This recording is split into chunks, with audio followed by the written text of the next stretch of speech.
We've all heard the statistics cited about 80% of businesses failing within the first 5 years. And of those that make it 5 years, 80% will fail in the next 5 years. So how do we keep our businesses from being one of those statistics? What are the most common causes, and how do we avoid those? Running a service business can be hard. It is not unusual for business owners in industries like contracting, home repair, auto repair, business-to-business services like janitorial, IT and accounting, and many others to feel overwhelmed by all the priorities facing them at any given time. Between addressing the needs of the customers, managing the employees, figuring out the financials, and getting processes in place, feeling like you're making significant progress on your business journey can be difficult. Welcome to Service Industry Success, hosted by Brian Harding. Each week, Brian will look at real-world strategies for building the business you are dreaming of, while also sharing tactics to get through some of the most frustrating parts of business ownership with a lot more ease. Let's get started. There are 7 primary reasons a business will fail. I call them the 7 Deadly Defects. Today, in part 2 of our series, we're going to talk about a counterproductive culture. Now, of the 7, this is probably the least credited for the devastating impact it can have on a business. While we can easily see the damage of a counterproductive culture in the extreme, it's way less obvious in more minor cases or less severe cases, even though the damage is still quite significant.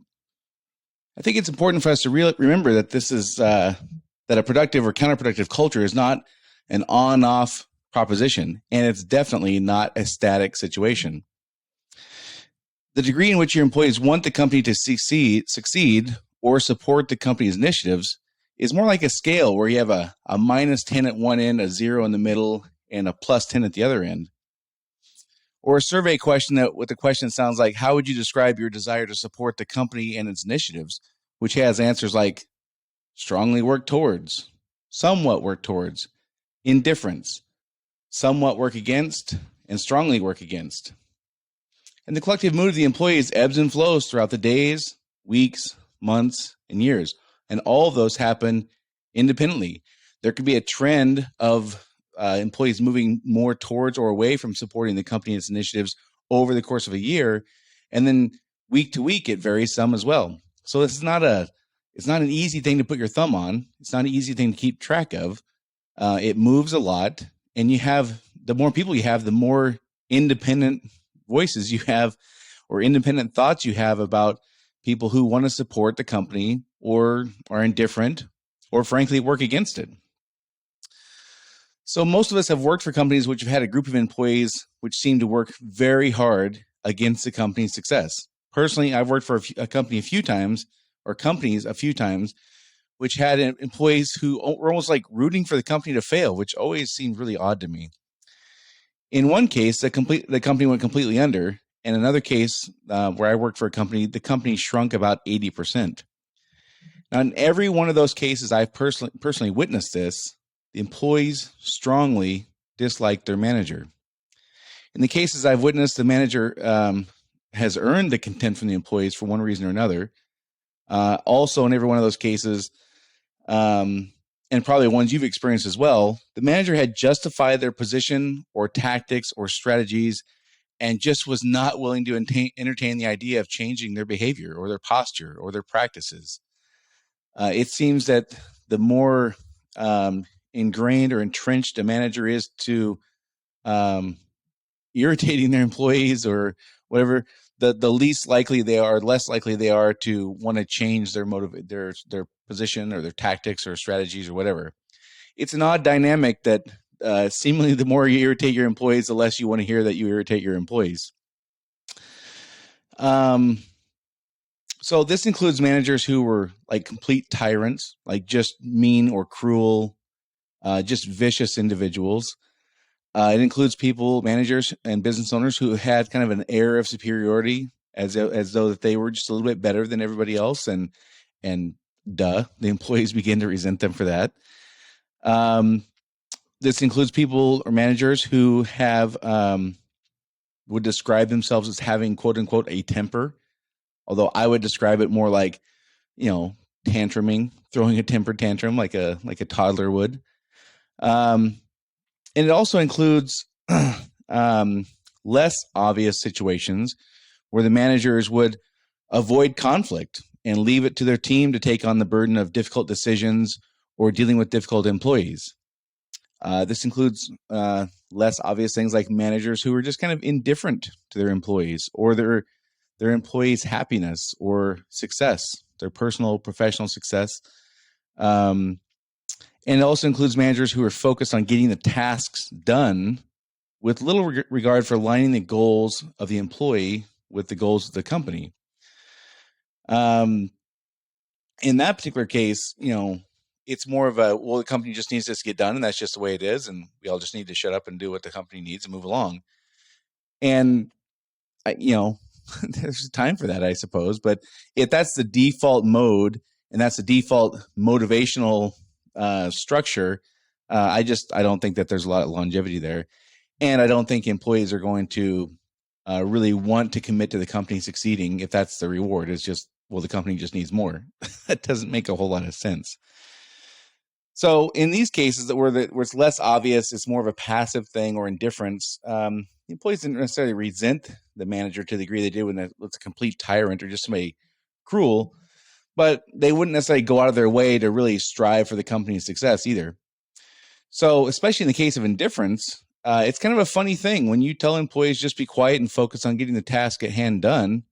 They'll eventually leave, or they'll do exactly what you told them, which is just shut up and wait to be told what to do. Now, in those cases, this means the only way the business can improve or find efficiencies or find ways to better serve the customer is for the business owner or the manager to find those improvements and implement those. So if we've taught our employees to sit back and be quiet and do what they're told because that's what the company needs, and we haven't really aligned what's in it for the employee to get on board with this stuff, we're going to find ourselves in a situation where only we can motivate or only we can find and implement improvements or changes or things that better the performance of the company because the employees are just sitting back waiting to be told what to do. Now, again, this is not an on-off situation, and it's not static. Some days, employees will be more inclined to find improvements and bring those to the forefront, and other days, they're going to be more inclined to just sit back and wait to be told what to do. So how do we know if this is the case in our business? If we know that the more the manager or business owner that irritates their employees, or the less the more they irritate their employees, the less they want to hear about it. Excuse me for stumbling through that. So how do we know if that's the case in our business? If we know that people who are likely to be making the employees unhappy or the employees are resenting the manager or business owner, those who are heavily prone to do that are least likely to want to hear that they're doing something that maybe could be improved upon. So I guess one of the ways you could tell is if you feel like you're the only one who can make improvements or come up with new ideas or things like that, then I would suggest that you might have a culture that is not proactive in looking for improvements and efficiencies and solutions. If you can look back on the last week or month or year or whatever and cite cases where people have brought things to you and said, hey, we can make improvements here or there, then I would say you have a very forward-moving, passionate, helpful culture. If it feels to you like it's pulling teeth to get improvements made and you're the only one who can come up with those ideas, then I would say maybe we have some work to do on getting the culture on board or getting the team on board. So I think in order to make improvements in this area, one of the first things we'd have to do, like everything in business, is we have to determine what level of support for the company and its initiatives we're aiming for. Like anything, if we don't have a goal, we're not likely to meet the goal. If we just kind of bumble our way through things and stumble our way through, we're not likely to find the success that we would be hoping for.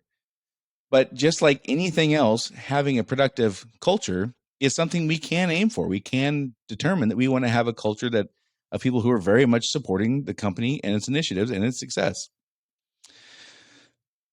So how we aim for what we aim for will dictate, of course, our decision making, our processes, how we approach things, our posture. It will dictate a whole lot of things as far as how we conduct ourselves and how we put people in places to make good decisions. if our aim is for them to really want to support the company and want to support the company's initiatives. So, if we say things like, I've worked for people before who, when you would say, like, if you were posed the question, which I pose oftentimes to people, what's in it for the employee to do this?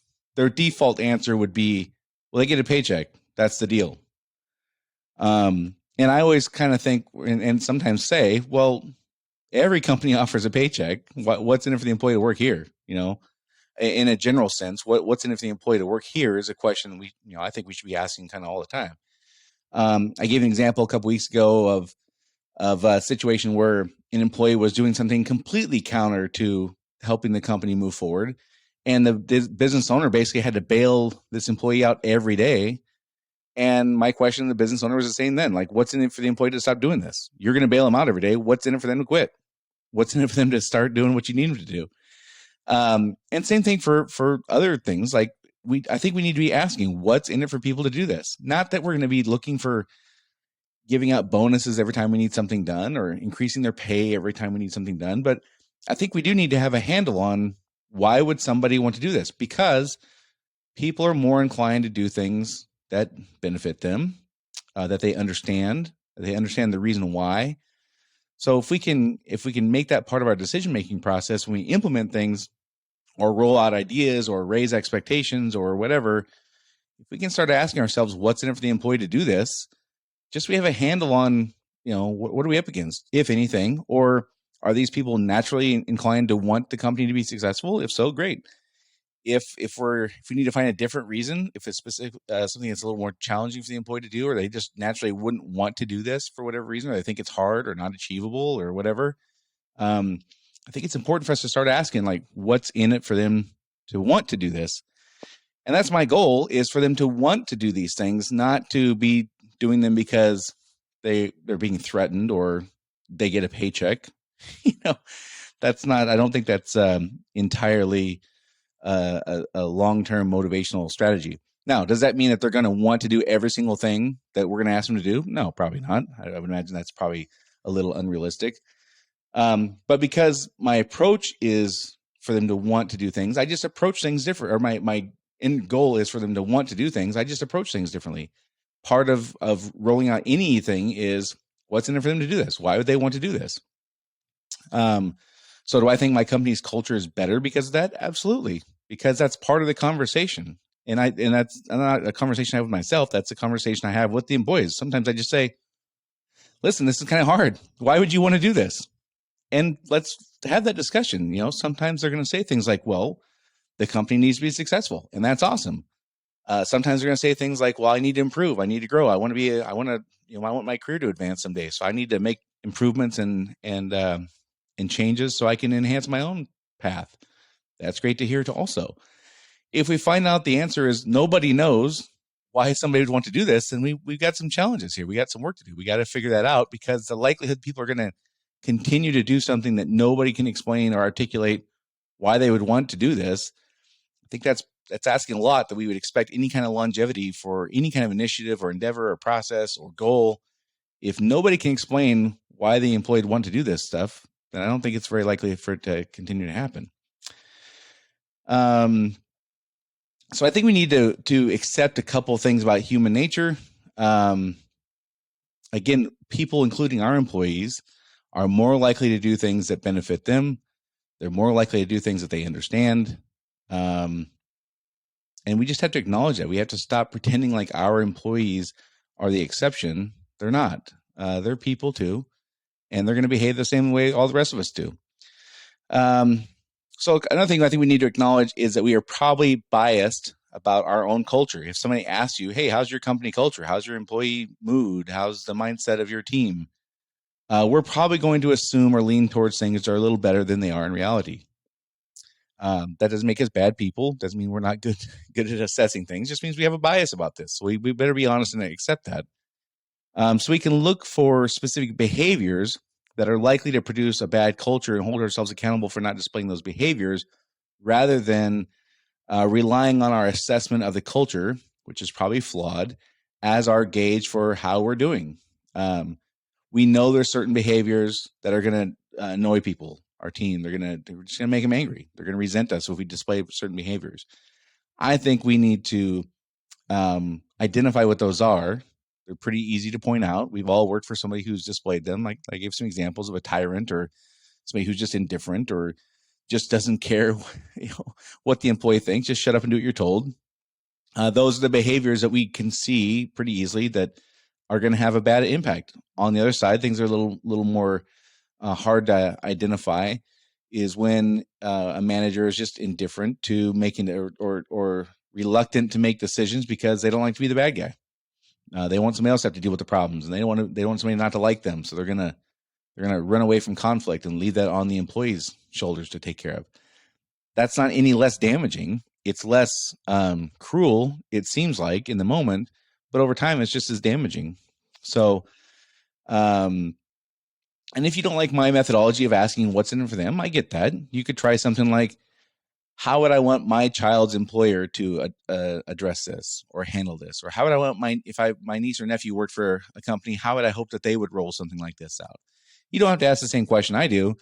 I do think you have to have a question asked, though, to make sure we're keeping balance here between what the company needs, what the customer needs, and what the employee needs. That's always a balance that we have to work really hard to strike, I think, in my opinion anyway.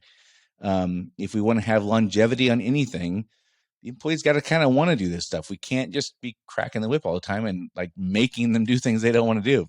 We can't have freedom if that's the case. We cannot step away from the business ever if that's our modality. So the way to get to where we can step away from our business for more than a day or two is get the employees to want to do things. So I think the first step is let's just decide what level of support we want from the employees and then determine what we have to do to achieve that. So if we were to ask that question, on the poll question, how would you rate your support of the company and its initiatives? Strongly working towards, somewhat working towards, indifference, somewhat working against, and strongly working against.